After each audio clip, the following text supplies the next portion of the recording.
لێدوانانەتەوە کەیەن و هەروە لە پەیجەکەی خۆشت زۆر کات شت بڵاوەکەیتەوە گوێبیستە بم لێرە و لەوێ زۆر کات بە ئێوە وترێ جاش حەزەکەمە ئەمە ڕوونکەیتەوە ئێوە بەڕاستی جاشن یاخۆت چۆنە ئەم بابەتە طبعا ئێمە بە یەکشت بزانین ئەوش ئەوەیە ئەو کەسانەی کە بە ئێمە ئەڵێن جاش من بە قۆناغ باسییانەکەم قۆناغی یەکەم ئەوانی کە خۆم بینیمە طبعا لەوە چه زۆرتر هەبێ بڵێ بە ئێمە بەڵام ئەوەی کە بینیومە ئەندام پەرلەمانێکی عێراق کە پارتی بووە لەسەر لیستی پارتی بووە خەڵکی کەرکووکە بە ئێمە ئەڵێ خۆفرۆش باش خاک فرۆش من پرسیارەکەم ئەوەیە ئەو کاتی کە کەرکووک تەسلیم کرا بەو شەوە چۆن ڕای کرد لە کەرکووک بەس بۆ خەڵکی ڕوون کاتە چۆن ڕای کرد کاتە من خەڵکی کەرکووک بووم و لە ناو کەرکووکە ڕام کردوێت و خاکی کەرکووکم فرۆش بێ یا ئەو فرۆشتوێتی ئەمە یەکێکە دانەیەکی تریان لە لژنەی داراییە ئەندام پەرلەمانی کوردستانە لە لژنەی داراییە ئەمەندە نەخوێنەوارە ئەلفوبێی پەرلەمانی نازانێ وا ئەزانێ ئەندام پەرلەمانەکان هاتوون پارەی ئێمەیان بڕیە پارەی هەرێمی کوردستان پەرلەمان ناتوانێت پەرلە ببڕێت پەرلەمان ئەتوانێت لە موازنە تەزبیدیکە بەڵام لای پەرلەمان نییە ئەمر بسەرف لای سەرۆک وەزیرانە لای ئێمە نییە کە پارە بەجددیژەوە مۆزوعەیە کە داڵێن ئێوە پارەکەتان ینی ئێمە ئەخدا ئەوە نەخوێنەواریە ئەوە نەزانیە لە ئەلفوبێی حکومدارێتی پەرلەمان تەشریعەکە پەرلەمان پارە نابڕێ پەرلەمان تەشریعەکە ئێمە لە موازنە تەزبیدمان کردووە کە وا بکرێ بەڵام لە تەشریعەکە لە قانزازی هاوڵاتیان هەرێمی کوردستان کردومانە بەڵام ئەوەی کە پارەی بڕیوە ئەنجومەنی وەزیرانە وەزیری دارایی عێراقە خۆ من وەزیرم نییە لە عێراقە ئەوە پارتیە وەزیری هەیە لە عێراقە خۆ من مدیر عام نییە لە عێراقە ئەوە پارتی وێکێتیە وەزیر و مدیر عام و وەکیل وەزیر و سەفیر و ئەوانەیان هەیە ئێمە کەسمان لەوێ نییە یعنی غالبێک ئەندام پەرلەمان بێ بتوانێ موازنەی هەرێمێک ببڕێ بەڵام ئەو هەموو سەرۆک کۆمار و حکوومەت و وەزیر و دار و بەردە نەتوانێ بەرامبەر ئێمە بری وەڵاوە مهمی یعنی ئەمە بەڕاستی ئەمەمە اینجا خۆش لەوەیە ئەمانە کە بە قسە بە ئێمەکەنەوە لایەنێکی بۆ من ئەندام پەرلەمانێکڵە لایەنێکی لایەنە سیاسیەکان بەشێکی لە ئەندام پەرلەمانە کوردەکان چوونە موازنە ئێمە بڕێ کوڕی باش تۆ کۆترت لێ بوو بە تارەی سیخۆ ئێستا دەی بە قسە لەسەر ئێماکەی تۆ ئێستش قسەکانت دابنین لە پاڵێکتریەمی تەزاروبی یەکتریە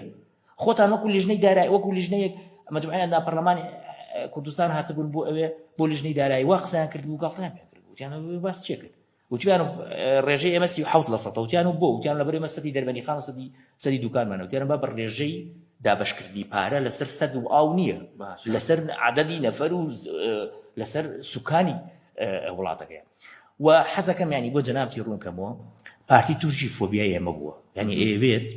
ئێمە بە قسەی ئەوانانی ئەوان چی بوێ ئەمە قسەکەی ئێمە نوێنەری خەڵکی نوێنەری پارتینی یان نوێنەری یەکێتینی ئێمە نوێنەری خەڵکین داوای مافەکانی خەڵکەکەین داوای ئەوواکەین کە ئەو موچە دێتە هەرێمی کوردستان بە هاوڵاتیانی هەرێمی کوردستان بدرێت کاکە کەی کێشەی منە کۆمپانیای کارمانی 50 ملیۆن دلار وەرەگرێ مە کێشەی من نییە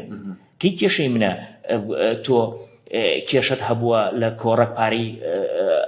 پارەی باج و ماجی نەداوە دێ لە موازنەی حکوومەتی هەرێمی ئەمڕێ کەی کێشەی منە تۆ چووی قەرز کردو لە بانکە ئەهلیەکان لەو 454 ملیار دینارە لە بانکی مرکزی 12 ملیاری هەر ئەڕوا بۆ کۆمپانیەکان هەمووی خۆیانە تۆ لە هەموو دنیا بینیوتە ئوستاد ئێمە لەجاتیەوەی کۆمپانی لەجاتیەوەی بانکێکی حکومیمانە بێ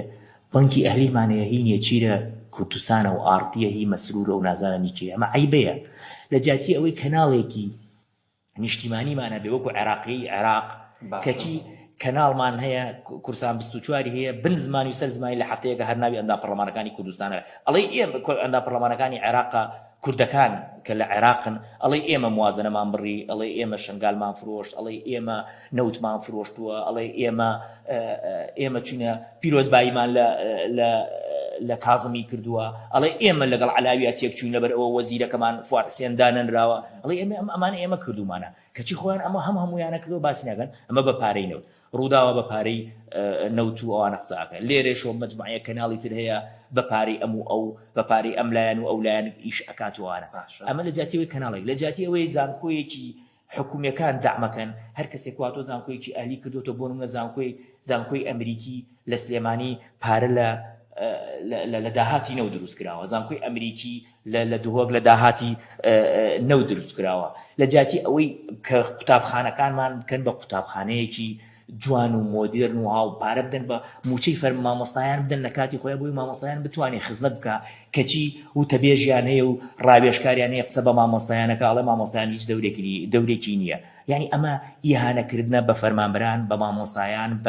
بە ئەندام پەرلەمانەکان بە هەموو لایەک لە پێناو ئەوەی کە بەڕاستی ئەمە ئەسڵی مەوزوعەکەیە. داهاتی نەوت بخەنە خزمەتی خۆیان، داهاتی ناوخۆ بخەنە خزمەتی خۆیان. بۆ معلوماتی جەنابەت 60% داهاتی ناوخۆ بۆ کۆمپانیا ئەهلیەکانە ڕۆ.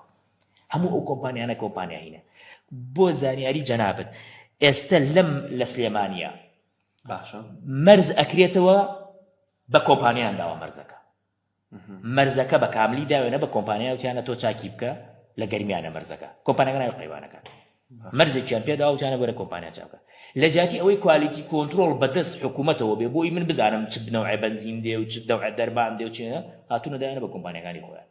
لەم دیو بە یەکێتی و لەو دیو بە پارتی. یعنی ئەمە خزمەتکردن و چاکسازی لەمە ئەکرێ نەک خزمەتکردن و چاکسازی بە قسەکردن و بە پارەی نەود بێجنێ و بە غالب بدەیت و بە ئەو بدەیت و بە ئەم بدەیت.